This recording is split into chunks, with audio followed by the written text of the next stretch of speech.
Hello, everyone, and welcome back to another episode of the Pursuit Podcast. I'm your host, Jordan Antonaire, and in today's episode, we are joined in studio by Andrew McClure, a pro staff member right here at Vance Outdoors. We discuss how he got started into hunting, we share some experiences about hunting in Colorado and Utah, and we dive into how he targeted big bucks in highly pressured public land. Before we get started, I just wanted to let you know that this episode was recorded earlier this year, and we referenced some conversations that we've already released in previous episodes. Regardless, this was still a great conversation, and we're very excited to share it with you all. Please welcome Andrew McClure.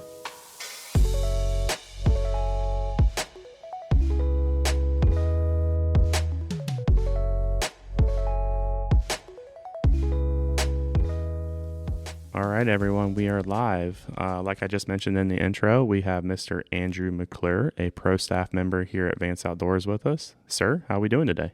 I'm pretty good. Thanks for having me. Hey, you're welcome. And then he's actually in studio with us today, so that's always nice. And then across the table here with my man behind the switches, Mr. Ben Johnson. What's up?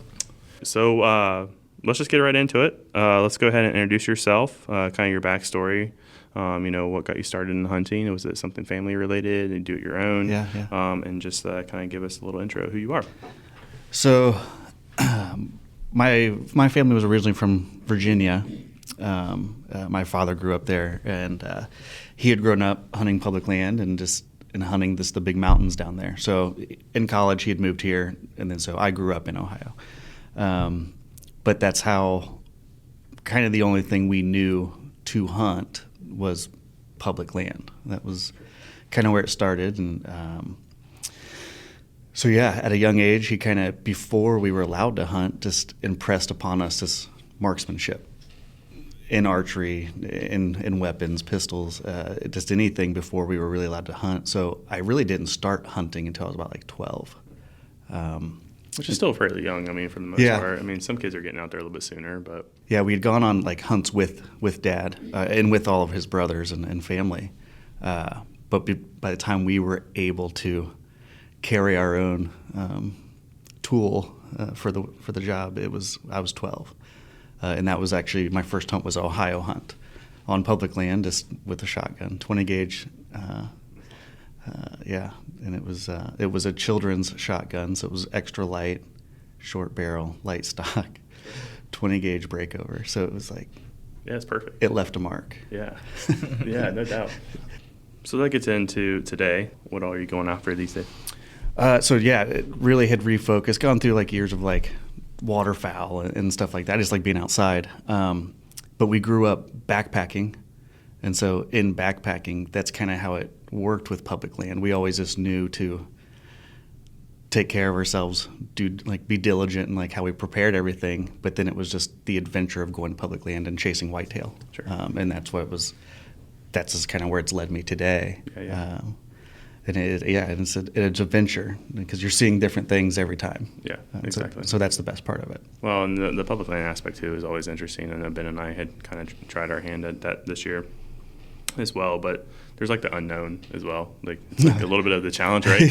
The unknown is definitely. Anyone who's hunted public land has heard the horror stories, of people blowing up hunts or whatever have you, or the shenanigans that go on out there. But I think that adds to the challenge too, and makes it, obviously, when you are much it makes it much more rewarding. And so, yes, we'll touch in on that here in a minute, especially when we talk about your story this year and the public land that you were hunting. Before we get started, I know you have had some success and experience out west as well. Yeah. You want to briefly kind of touch on that for them? Western hunting is just another animal as well. You look at whitetails and you have like all these like thoughts and preconceived notions of like how you're going to attack it, what are you going to do, and like in this situation, you this, that, and the other. Going out west, like my uncles had gone out west for elk in Colorado for years, and they'd go for like 3 weeks at a time, and that was just like you kind of see that and you're like, oh yeah.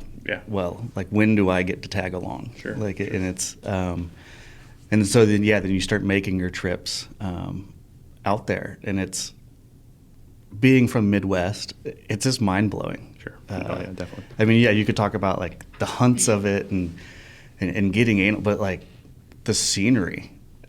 Yeah. You can't. I don't know. That's probably the biggest draw for me is just seeing.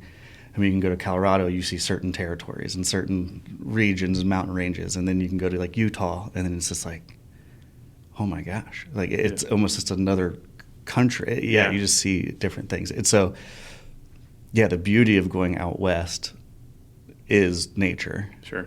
To be successful, and it's hard. It's very hard, and it's a mindset. I feel like I think anyone can do it. Yeah. But you have to go in prepared. For sure. And it's not going to be easy.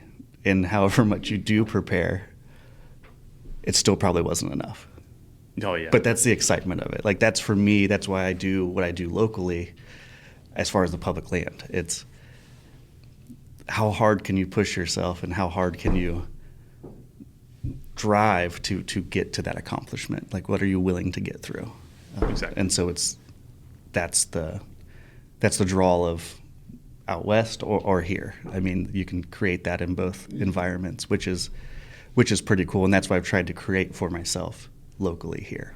In Ohio. Try to replicate that hardship, if you will. Mm-hmm. Yeah, it is. Yeah, sometimes it's a pure hardship. So let's go ahead and get into it. You were chasing after one particular deer this year. I mean, you had several that you had seen. Mm-hmm. We won't have to get into where you were at, but locally, Central Ohio. Yeah, very local. Central Ohio, public land. May not be the one that anyone from Ohio is probably thinking in their head, but for the sake of not blowing up his spot anymore, I won't tell you where it was. But Ben and I had actually gone out there not too long ago to have a content day with you, and you were still hunting them hard then as well. But let's go ahead and get into the story of the buck that you were chasing this year, and like kind of the story, if you will, of just the nature of trying to get it in the place where it was. As far as Ohio public land goes, I'd always gone to like Southern Ohio, Eastern Ohio, and I don't know what in the off season last year, for some reason I did. To the obnoxiousness of my wife a little bit, it was like I just wanted this new challenge. Sure. And it was like find something that's, for all intents and purposes, extremely local, highly trafficked. Pressure in the manner of like all the extracurriculars you can do in the facilities, and in the amount of acres that you have. And so there's just a lot of people. Yeah, I mean hikers and biking and kayaking and whatever, fishing. Everything. And it was, I don't know what about that started drawing me that. I just wanted a new challenge. Sure. And so that's what drew me there. And then so I started summer scouting, and even buddies who hunt a lot and stuff, they were like, why are you like summer scouting? It's like, you can't see anything. You're getting cut up by briars, poison ivy, chiggers, everything. And you're like, I need to actually start jumping some. Like I need to find some bedding. Like it's, a lot of people don't leave here accomplished, but it's, in my opinion, and maybe there is other reasons, but in my opinion, they just weren't working hard enough. Yeah. And that was the challenge of it and the excitement of it. And so I'd get poisoned. I always had poison ivy the whole summer, it seemed like. And then it was just... It's thick. It was thick in there. Yeah, and then just like briar cuts and everything all the time. And it was just very interesting, but exciting at the same point. And so that's what drew me there. And then when I started getting in there and seeing the sign, I instantly was hooked. I was like, it's hard to get to for as local as it is, just to find where the deer are. But there's monsters in there. Yeah, exactly. And that's what I wanted. I mean, it was like, I think we walked, what did we walk, like enough with 70 pounds of camera gear? Yeah, it was like maybe a half mile. Where we met, it was a mile. Okay. That was a mile. A mile marker, yeah. So Ben and I think we took I'm not mistaken, we took my deer cart. Yeah, so we took my deer cart and loaded it up full of our camera gear and saddles to climb up and get some content stuff with the trees. Obviously not trying to blow up his spot either, so I think we met at like a good halfway point. Yeah, I didn't put you guys in there. Yeah, and I think even when we were in there, there was just we only saw the one. Of course, it was in the middle of the week. You know, most people aren't in the park system, if you will, in the middle of the week. And there was a guy walking his dogs. I think he had 2 or 3 dogs, and he was walking. He just was like, hey, how you doing? Everyone was nice. Don't mind us. We're just hunting. Yeah, I was nervous. A little bit nervous going into, because I'd gotten online and like you look up blogs and other hunters had mentioned at times where people don't like you there. Like it's all this stuff. And I was kind of like, crap. Like this is going to be another battle. I never had a bad encounter. Even when I did cross someone that's like, yeah, you're kind of in full camo. They're like, what'd you catch? It's always like, they always like, what'd you catch? Catching deers. Yeah. Well, I didn't catch anything today, but so there was a little banter, but no one, I'd never came across anyone that was anti public land usage. Yeah, I mean, it was, everyone had a reason to be there, and it was, I mean, if anything, and they respected it. The area was so small, if anything, they're probably wondering, like, can you even do that here? You know, like, because there are certain areas that we know we came across where, I mean, we're talking Frisbee golf. I mean, everything that you can possibly think of that you can do in our public parks, it was available to people. Mountain bike. And so there was a certain, no shoot zone between this area to here. Yeah, you had to follow your maps. Exactly. You definitely had to pay attention to the maps. But I learned, so in paying attention to the maps, I definitely had like your plan A, plan B, plan C.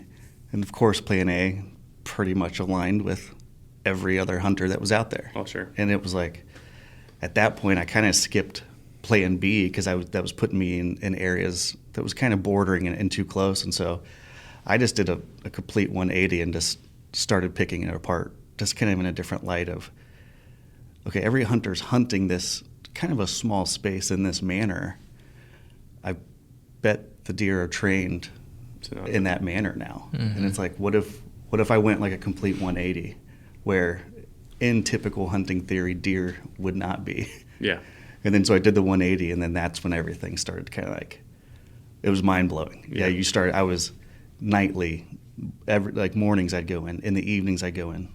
I was seeing everything that I needed to see. Yeah, and for sure. then one deer caught my eye, and that's when it turned game on at that point. Yeah, sure. It became a little bit more strategic in trying to land as opposed to just trying to land something decent. Yeah. At that point, to call it a success, you got to that point where you're experiencing the success of the extra work that you put in to get there, and then you were rewarded with a target buck like you would typically find on a nice piece of property, private property. Private property. Yeah. So let's go to the cat and mouse game with that, and to kind of talk about the up and down that you've had with him. In the areas that there were deer and where I was seeing them, it started, I don't know, it kind of like mid-October. Everyone calls it like the October lull. I don't know. Everything's still moving. They're just moving in a different pattern, in my opinion. That's a personal opinion. Well, and you're in a place where the pattern can be completely different than someone who's hunting 300 acres in their parents' property. Correct, yeah. And so they're kind of getting sometimes bumped off from a biker or, I don't know, a jogger. I mean, anything. And so I kind of didn't – it was just I just needed to make sure I paid attention to food and water and continually being able to change it up, watching fresh sign, and then just kind of staying in that. And once I kind of narrowed a lot of that down between food and water, there was all kinds of changes and that was happening. But it just that's when I was seeing what I wanted to see. And yes, it was a cat and mouse game, but they wouldn't show. I mean, earlier in the year, you could get to, I don't know, you could hunt till 7:15, whatever, and then that's when they'd pop up. And then of course. As the season goes, all of a sudden it's like now you can only have 6:15. It's getting dark, and they're like, that's when they show up, and you're just kind of like, oh crap, like, and the pressure's on, and it's self-induced pressure, but the pressure was on. Yeah. As we were getting closer into November, I really started changing it up, kind of instead of food to water. I just wanted to really focus in. I needed to slip into bedding areas. Yeah. And at a distance observe in multiple situations how were they getting into those bedding areas. Like you can easily pull up a map and pretty much pinpoint some bedding areas.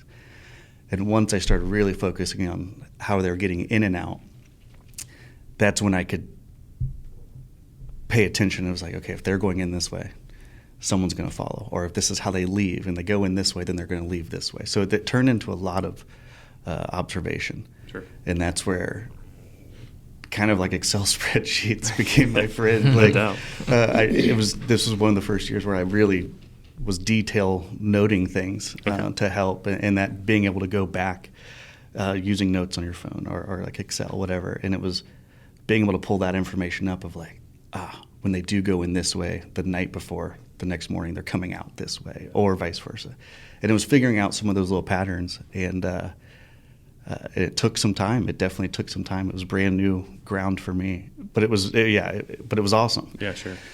And so we're getting into like second week in November, and that's where a lot of my luck has always happened. It's always in that, like, I don't know, 13th, 14th, 15th. Yeah, sure. I don't know why it aligns that way, but them already.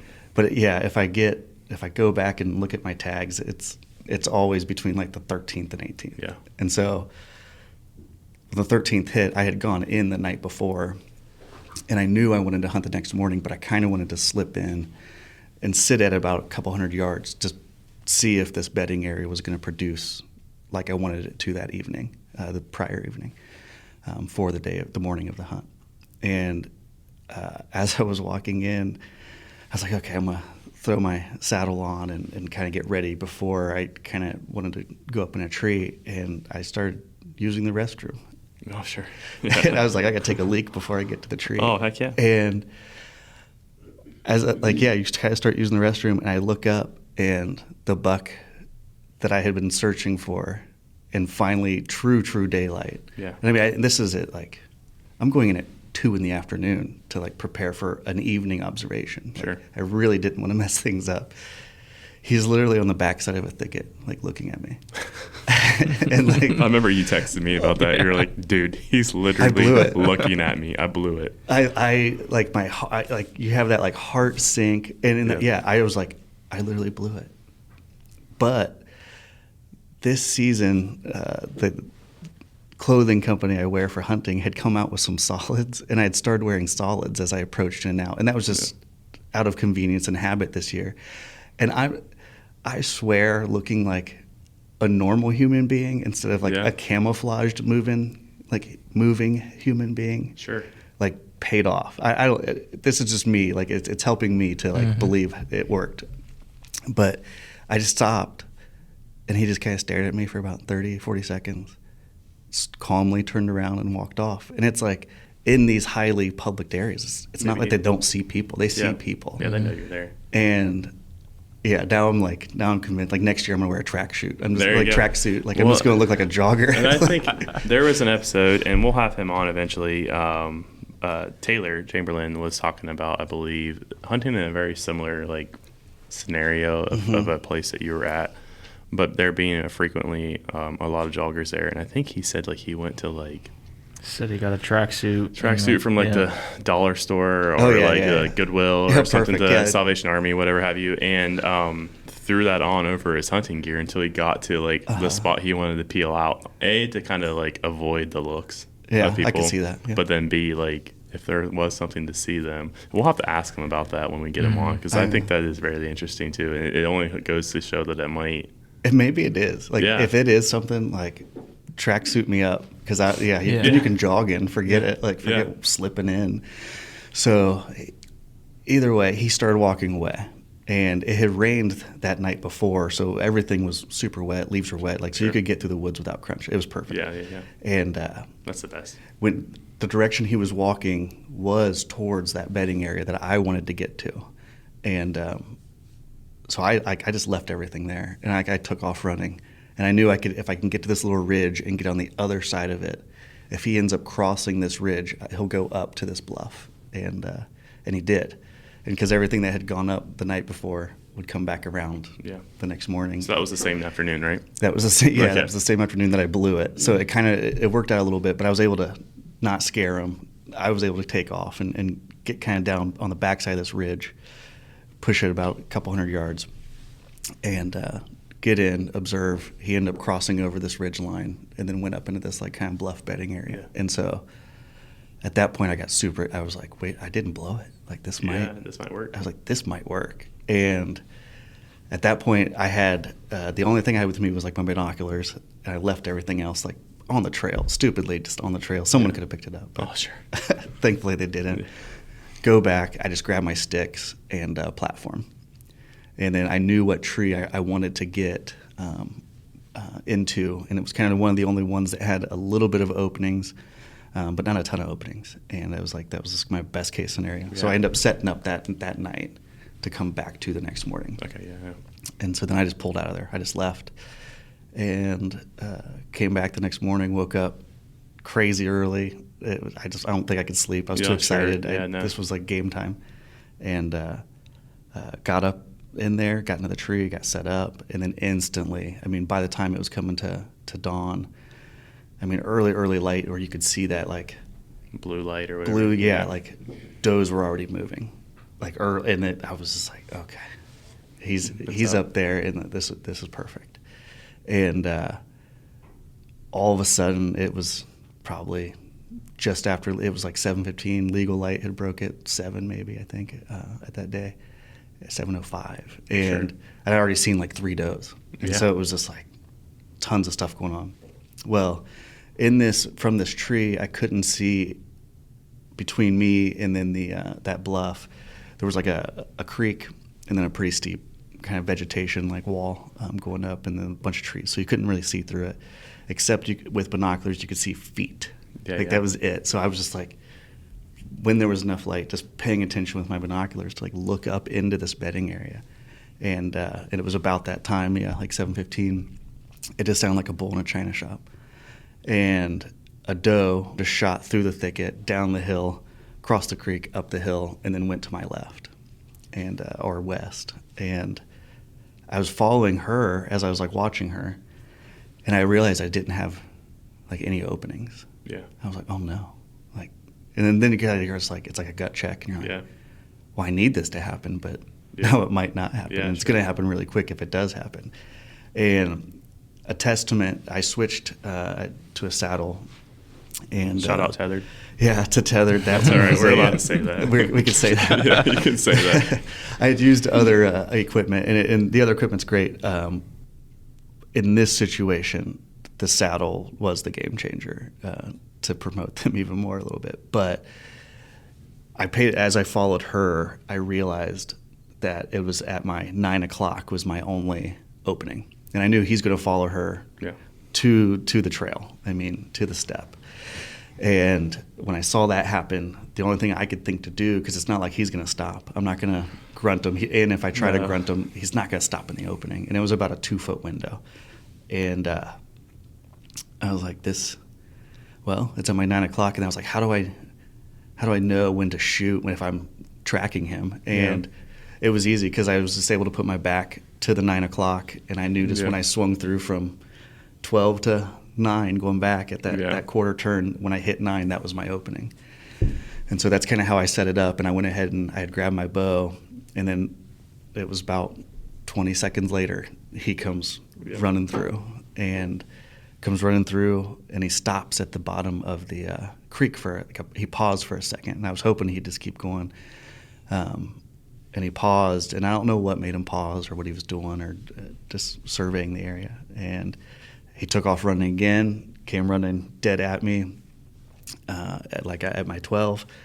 And as he came up through the clearing, I just had already drawn. And when I hit 9 o'clock, I just let it fly. I'm not usually a promoter of hitting something on the run, but that was my moment, and that was going to be the moment of the season for him. He wasn't going to be in that area again. Yeah. I do shoot a lot. A lot. So I am confident in my skills, but it's still not a shot. Gamble. Yeah, it's not a shot that like perfect scenario. You're not taking it. Correct. I mean, it's always going to be situational. Yes. And whatever you feel comfortable with. And I saw exactly where she had gone. It wasn't like. It's not like it was going to be crazy fast swinging. How far would you estimate it? I didn't even have time to get my rangefinders. When she came through and hit that little opening and then continued running, I had guessed it was 25. Yeah. And I was pretty confident with that. Yeah, sure. And so I was like 25. So I just slightly adjusted. And the margin for error there with your arrows, I mean, you're not going to get a lot of drop even if it was 30 or whatever. Yeah, but it definitely, I knew it wasn't 30. I knew it wasn't 20. I was like, 25 it is. Yeah. And so I was confident in that. I didn't have any second guessing or anything. No. So it was like done deal. And he came running through, came up the hill, hit 9 o'clock, let it rip, and he went down. I buried it. That was probably to date one of my best archery shots ever. Pixar didn't happen. No, I'm just kidding. Yeah, right. I'm just kidding. In the world of self-filming these days, that would have been a really good one to have. It would have been the best one to have. Yeah, So- truthfully, even if I had a camera, It probably would have been it was too happening jacked. so quick. Yeah. There was no way. If I would have turned the camera on, I'd have missed. It would have been one of those. Like, it wouldn't. It wouldn't have helped anything. But it ended up double lung heart. He went down in 40 feet. Like he took one more step on his like front left, and then he instantly hit right elbow and then rolled, and then that was it.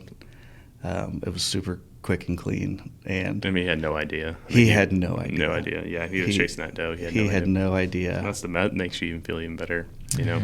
Yeah. And like in that situation, I in other situations I would worry about wind a lot. Yeah. Scent, wind, thermals. I realized hunting where I was, there were so many people. Yeah. That like you could kind of get away with it. Sure. Like they smell people the whole time. They smell boat exhaust. Yeah. They smell sweating mountain bikers, joggers. Like that was one plus about it, where my scent game this year was terrible. Yeah. I didn't pay attention to it. I pre-sprayed my clothing, I think, beginning of the year, and then I didn't think about it again. No. I would check wind out of curiosity and stuff to see, and there were certain situations where does would come in and they would get weary at further distances than I was used to, just because they could still tell danger was there. Yeah, they just couldn't see. But they couldn't see. So it was, this kind of got away with it. Yeah. And it happened so quick. And your post-shot shakes, like come in at a different level. I don't know. Anyone who says they don't get, whether that's the buck fever post or what, I don't know what it is, but it's all the adrenaline dump. Exactly. It's just like, I just remember like hanging my bow up, and I was like, did that just happen? Because everything was so quick, and the only thing I think to do was call my wife, and she's still in bed. Like so her first response was like, oh, well, then you'll be done by noon, and then we can go down and visit my family. I'm like, what? Like, no, congratulations. Like, I mean, I got a congratulations for sure. But, like, she was pumped up. But she had the video of you, like, backing in or something, didn't you? She did, yeah. So she was really, my wife is crazy supportive. Sure. I mean, thankfully understands this passion in me that does take me away often. Yeah. But she's very goal-oriented. She's a very driven individual, so she understands it as well. Yeah. Like that, if that's a passion, like chase it. Oh, for sure. So that's super good. Like she's super, super supportive. But so she kept paying attention to where I was. So when I got home, she actually, off the cuff, got a really cool video of me like backing back into the house. Yeah, and you can see the antlers in the back of the truck, like, just like its head peeking out just a little bit. Yeah, it was. So that was a pretty cool, like, just memory to have and stuff. Oh, sure. But where I ended up taking him, he was a mile, just over a mile and a half, and that's when I realized this was going to be a tough one. Yeah. To get out. Oh, sure. Sure. Usually I plan, like, out west, you like do the gutless method or quarter it out, or Sure. in southern Ohio, I kind of always done the same thing and just pack out. Where I was at kind of lulled you into like, oh, it's so easy to get in and out. Like, yeah, it really is. What am I doing? And then I realized, oh, this is like it's over a mile and a half. Like, that drag, that deer was so heavy on the hoof. It took me and my father just over 2 hours to get him out. And when we get done, he kind of looked at me and he was like, that's the last time I'm doing that. You can hunt closer to like parking lots. Yeah, no doubt. Well, that's the same conversation Ben and I had when we hunted that piece of public land in that preserve. It was, 3/4 of a mile, Mm-hmm. And we had some hills. I mean, luckily the area that you were at is pretty close to the lake, and so it was flat. Yeah, it was pretty flat, but no cart. No, I think we had some rope. I made a drag rope. It would have been rough. But then it starts like tearing into your hands a little bit. Yeah, and that would have been rough. And so I think the next few times it was just a hike getting in there, let alone dragging something out. And of course, 9:30 at night, opening weekend or whatever have you. So it'd been like it's dark. It's real dark. Yeah. Dark. I mean, and there was no properties within probably a square mile around it. And Yeah, I'm like, dude, what are we doing? Yeah, that's like when reality like sets this, back in. You're yeah. like, what did I do to myself? But the spot we found was amazing. We'll definitely be back there for yeah, sure. You know, it'd be worth the drag if you had to drag one out of there. And it is. And the worst part is there was like an oil well road, Yeah. and the lady was like, "Yeah, absolutely, I cannot give you the combination to the gate." I'm like, you're like, it'll be 10 minutes. Yeah. but it was like, absolutely not, because if we do it for you, I got to do it for everyone else. I got to worry about stuff being stolen, whatever have you. And it was just like, I literally could just drive right to this part. Didn't you say they had issues in the past with people vandalizing stuff? Yeah. And so no one wants that. Yeah, I mean, people don't want their oil well regs, you know. No. Well, before we get into like what you have going on this year, like if you were to offer like one piece of advice for someone out there who wants to try to challenge themselves this year, you know, the season's wrapping up, I believe, this weekend. So, you know, a few months from now, you know, people will be heading out back to the woods. What kind of advice would you give them if they were going to kind of attempt the same, or they wanted to challenge themselves? Like if you had to give Andrew advice, you know, in September from now, what would it be? I would have, instead of starting in the summer, I would have started now. Yeah. Like right now, it's your best time. I mean, because you can see the tracks. You could see the snow tracks. Like wait for a fresh snow. You can you could put 6 miles in a day super easily and just see where they're bedding. Yep. You can, yes, you might come across some sheds. That's always a plus. But it's 100%. Like you can really just see where they're tracking, where they're bedding, where even in late season they're still feeding. Yeah. I mean, because that's going to change. I mean, early season's easy to see where they're feeding because you can see it too. Yeah. It's late season. It's like, wait, where's the next briars, or what are they nibbling on still in late season? So if things don't work out, especially early season, you have a game plan for the whole season. Sure. And then to kind of relax in the summer. I had to push hard for this summer, but I could have summer's done a it now. great time to just make sure you're dialed in. You know, practice. Ben and I talked about before just how bad it hurt to miss that buck this year for me, because I've thousands and thousands of rounds over the last, this last summer and last year, and even still till now. I mean, we shoot 3D together, and it's just like, we're always shooting, and so you could use summertime to kind of just practice, maybe go out and kind of scout a little bit from here to there if you're trying to get something down early season. But I think shooting, summertime and with shooting, it's shooting those 3Ds, shooting even spots. Like I'm not a spots guy, I'm not a Vegas guy, but using my hunting rig, shooting spots builds. All it does is just build confidence. Yeah. And if you're missing, there's a reason you're missing. Exactly. Like it's get that dialed in, and it's only going to help. Yeah. It's not going to hurt you at all. Well, no, and it helps that time under pressure too. Yeah.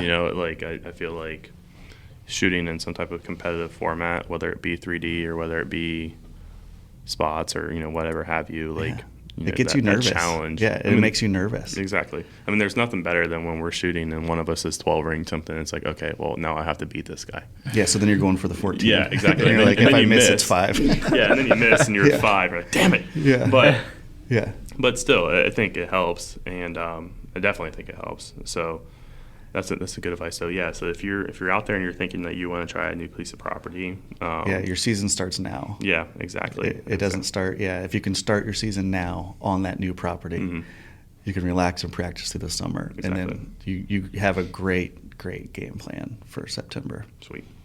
Obviously we got turkey season coming up. What do you got going on? You got some. I know we had kind of talked about going down southeast this year. Yeah. Hunting some of your family land down there. It butts up to a lot of public out there, and so we're just gonna chase some turkeys. We'll chase some birds, and then obviously middle of August it's looking like it's gonna be really fun for the three of us. Hopefully, everyone here can go. Some speed goats. We're gonna shoot some speed goats this year. We're working on that. And obviously, we can't go without at least trying to shoot them with a bow. I'd feel bad if I didn't. So I know it's going to be extra challenging. It will be, yes. But, get some pants with knee pads. Part of the game. That's for out west. Yeah, that's your. Yep. That's the tip for there. Yeah, that and the solids and all the. I mean, obviously Sika's got some really great stuff for that. I'm wearing First Light primarily, but just kind of what I started in. But obviously they have their stuff too. But yeah, I definitely try to chase them with the bow this year. Maybe hunt over some water. So yeah, we'll see what we even can a find. blind. Yeah, It just really depends on what draw I get this year. I'll put in for a few really good ones, and so have some points built up. So we'll see. Obviously, some are better than others, but public access there is just so hard. So it was funny. I sent you that picture, I think, but like searching Onyx, like 10:30 at night. Like, hey, okay, so how does this correlate with Google Maps? Okay, cool. So Google Maps shows me this bridge. It looks like I can drive under this bridge, but from Onyx I can't really tell. And then you're Google Earthing it. Yes, and then I'm Google Earthing. I'm like, okay, is that a private road or is that a public road? It was just, it's wild. Oh, even in our last trip, like when we were in Utah, it was, Onyx, Google Earth, and then you're realizing some of these climbs. Going in, you were like, wait a minute. That's 2,300 feet of elevation, and you're like, that's just at a mile. That's a lot. So you're like, what is that, 45 degrees? What you're trying to? So then you do all these other crazy calculations from across the United States, and then you show up, and it could look just like it or not like it, or the terrain has different vegetation where you thought it was bushes, and it's actually 6 foot high, juniper tree, and you just can't get through it at all. It's going to be an adventure. That's the best part. It's just an adventure. Oh, for sure. Hunting is an adventure. For sure. Luckily with us, I think if you were going to go west, obviously I'm taking my own advice here, but I feel like Wyoming is definitely, especially Speakos, is like a good barrier to entry. It's not a great very barrier. It's not, or it's a low barrier. It's not very expensive to ag. It's relatively flat land. It is at elevation, but you're talking in some areas, 4,000 feet. I was going to say maybe 6. Maybe 6. And so even from Ohio, it's not really that huge of a deal. No. And then people go down to Gatlinburg. So it's like you're hitting same altitude. Exactly. Yeah, and you think if you are able to compartmentalize it to what you see on the eastern side of the Mississippi River, several places in West Virginia that are very high. Obviously, Virginia, Gatlinburg, North Carolina. There's a lot of high mountain ranges here. Yeah. Not to the extent of out west, but when you're talking, the flatness of it and just a wide open country, it's definitely a little bit more obtainable, I feel like. It's like a great, kind of like a family hunt. Yeah. If that makes sense, because you can have a base camp. Yeah. And you're going to wake up from the truck, and you just grab your spotting scope, and you're looking over miles of rolling hills, and it's like, okay, go get breakfast, and then you hike to a different spot. We're Airbnb-ing it this time. I don't know if I told you that or not, but I found some good Airbnbs. So. Oh, that's not the experience at all. I don't mind sleeping in a tent. Yeah, you gotta. These guys. You gotta wake up in the truck bed of the bed of your truck, or from under your truck. That's the best experience. I don't know how many times you've gone out west and it's you need a nap, and you're like, well, it's warm under here. It's a little chilly out. I'm going to shut the truck off. And you get the engine heat still, and you just crawl under the truck and take a nap. This guy. It's the best part. He's a little bit too extreme for me, I think, right now. We'll see what we feel like we'll when get we you get an out air there. mattress. Yeah, that might work. I do have a cot, so that would. A cot with a cot pad. Yeah, we're good. Game changer. Kingdom cot, actually. It's REI, the REI Kingdom cot. Yeah, and if you just put an 1.5-inch mattress pad on it, golden. It'll be like the bed at home. I hope so. It's in a good sleeping bag. Shout out Purple. Take a Purple sponsorship. Yeah, Pello or anything. Yeah. So that'll be fun. I'm excited for that. Super excited. It'll be fun. Whether we get it down with the bow or not, I feel like you said, going out there and at least experiencing the land. I actually told my 10-year anniversary is this year. I don't know if I told you. I tried to talk my wife into going to Tetons.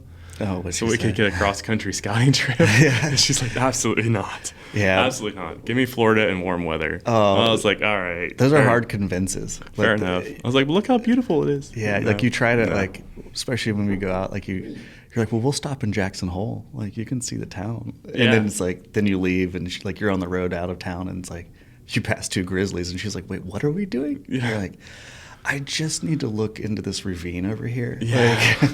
I just I'll be back in a bit. Yeah. She's or convince her to go to the hot springs, and she's like, no, you're not even going to be there with me. Exactly.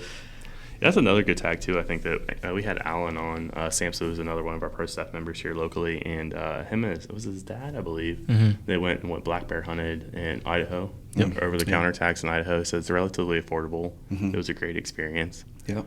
Something to do in the spring. It's spring bear hunt. Yeah. Yeah, and so it's it gives you. And plus, he's doing some turkey stuff this year in the Black Hills. So he'll be headed out to South Dakota, So I did see that. That's a hard one not to pass up on too. Yes. I mean, he offered, but it's just like I don't know how many times I can make it out that way without still having a job, and having a bank account. But that would be fun. Yeah. Let's see what else. Let's talk about.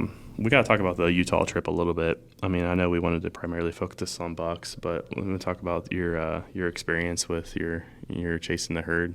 Going out west is just it's a different game, and you'll go with different people who can be prepared or not prepared. Great hunters, not good woodsmen. Like you'll have all these variables, and then when altitude hits, it affects everyone differently. Yeah.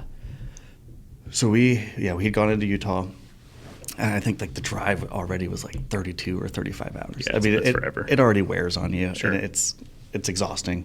So you're physically kind of worn down. Even getting there. Yeah, just to get there.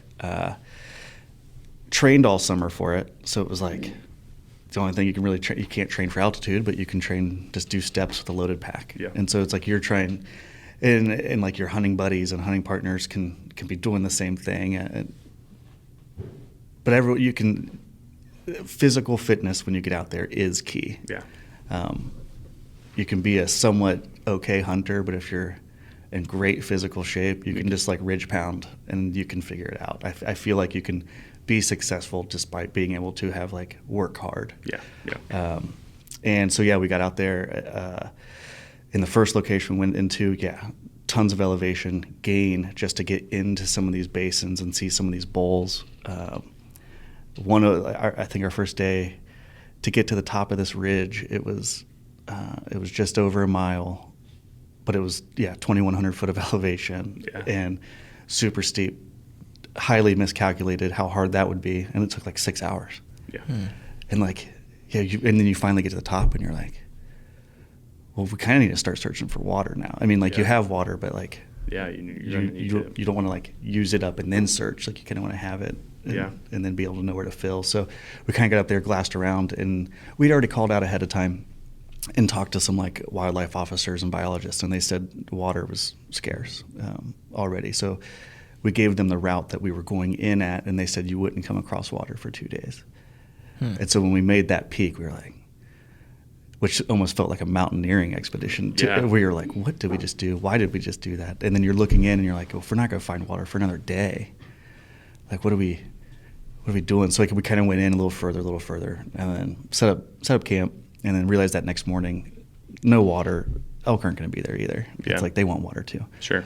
So skipped out of there, and then the unit was so large we could drive to another large wilderness area within a couple hours.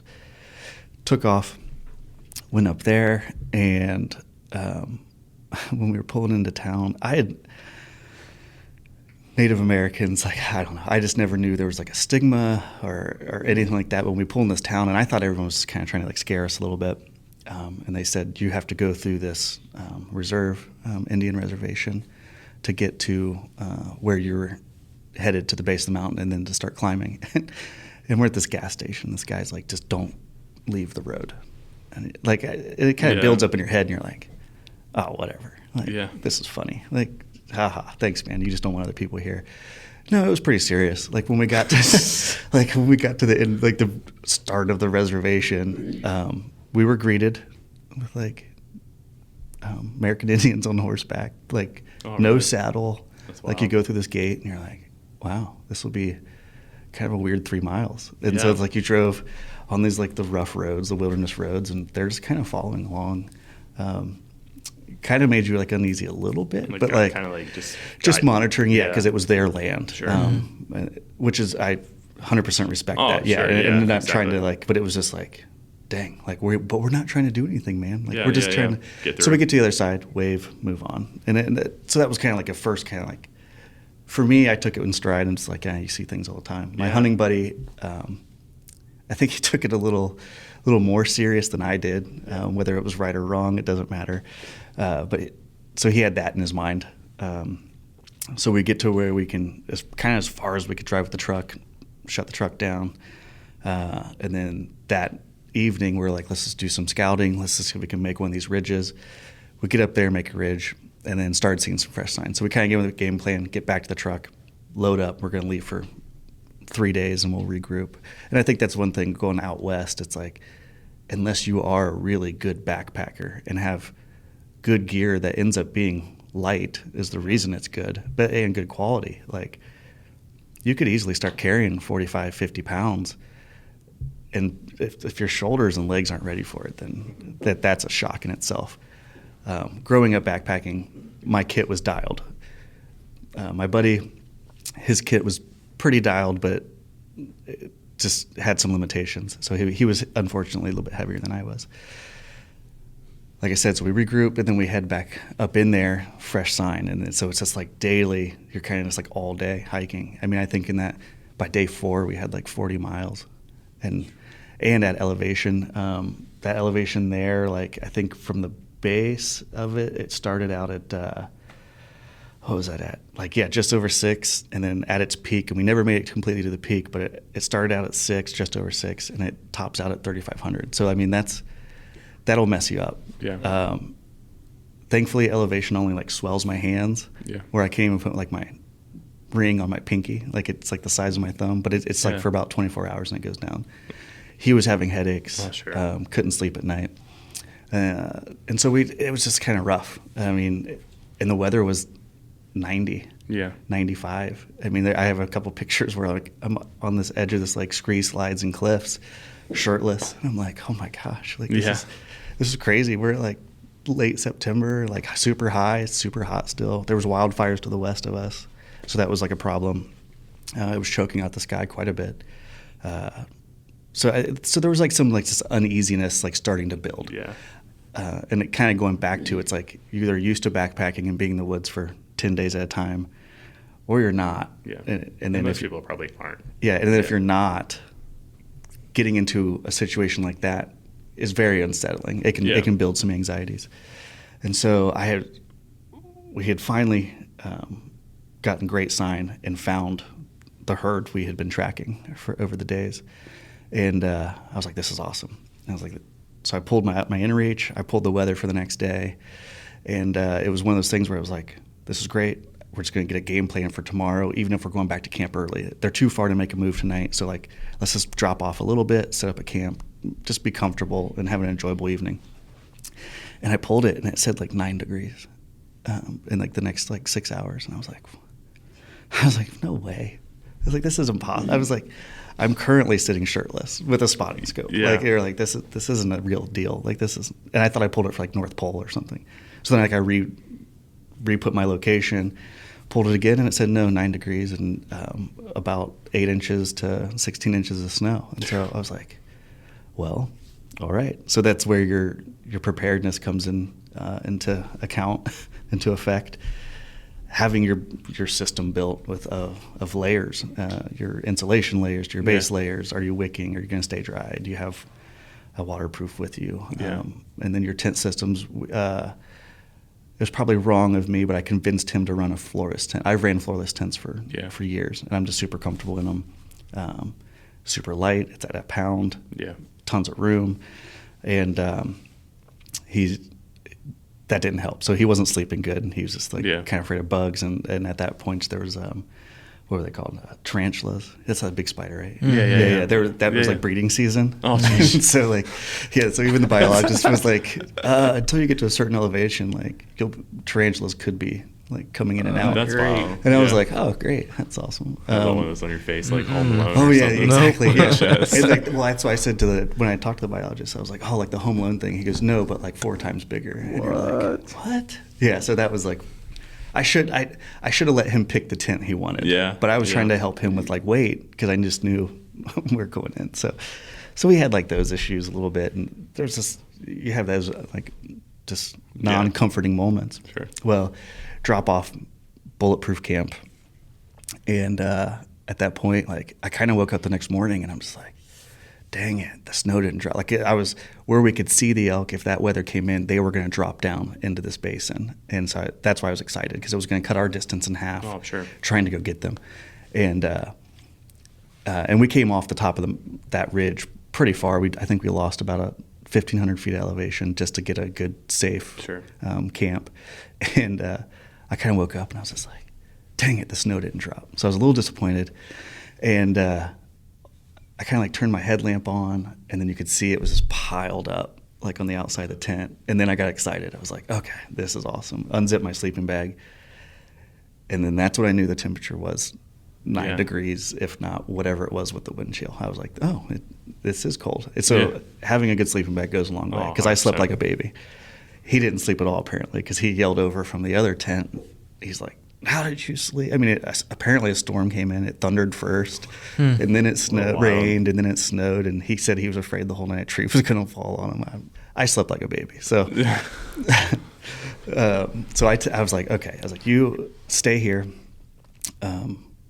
make some coffee if you want me to build you a fire, whatever, or just stay in your bag. Like, I'll be back in 3 hours. I was like, I want to go double check to make sure they dropped down. And they dropped. And so I'd hiked up. They dropped, came back. I was like, let's pack up camp and let's go chase them. And when I got back, he was out. He had checked out, which I don't blame him. No, not at all. I can see where it comes from. I mean, was it frustrating? Like, we'd done all this work, all this mileage, but it's like, I still get it. Yeah. And altitude wasn't treating him nicely, and it was crazy. But like the pictures of these, it was beautiful just to see the herd. Oh, so sure. as just like if you just look at it as like an out west adventure backpacking trip, best trip of my life. Oh, for sure.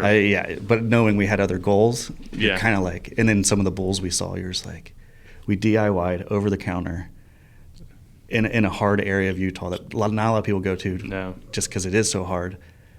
Like, we had made it to like 80% success at this point. Like, we had to close the door. Was it rifle or bow? Bow. Okay. Bow.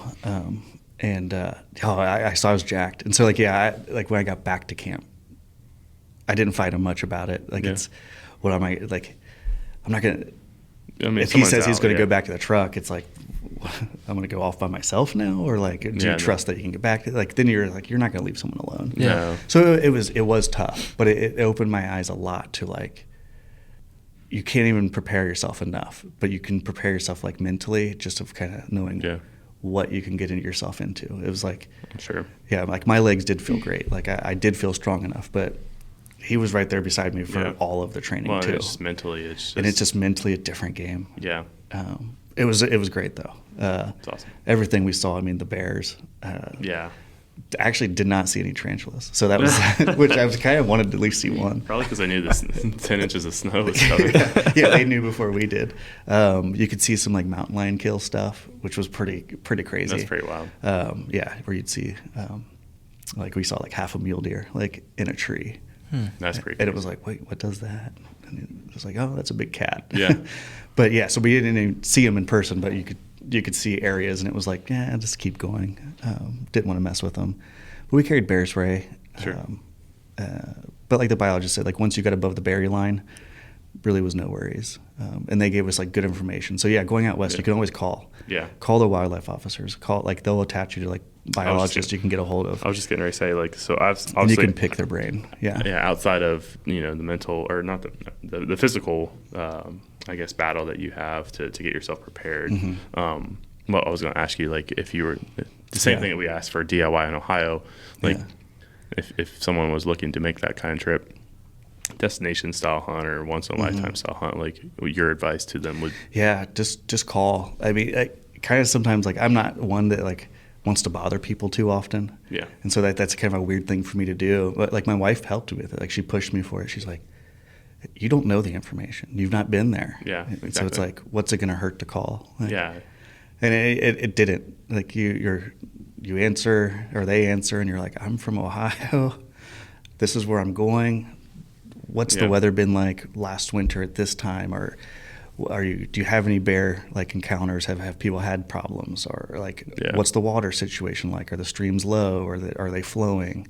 Because they know, they have their boots on the ground. Exactly. And they have science behind them too to kind of tell you everything. Yep. And that was, having a lot of that information for that hunt, complete game changer. Oh, sure. And we ended up coming across actually a wildlife officer. He was mounted on a horse. So that was cool at one point. He came up and he's just like, why are you guys all the way up here? And you're like, well, we're chasing. He goes, you're the only ones that found the herd. So that was like really cool. Like you're out of state and you worked hard enough to find the herd. Yeah.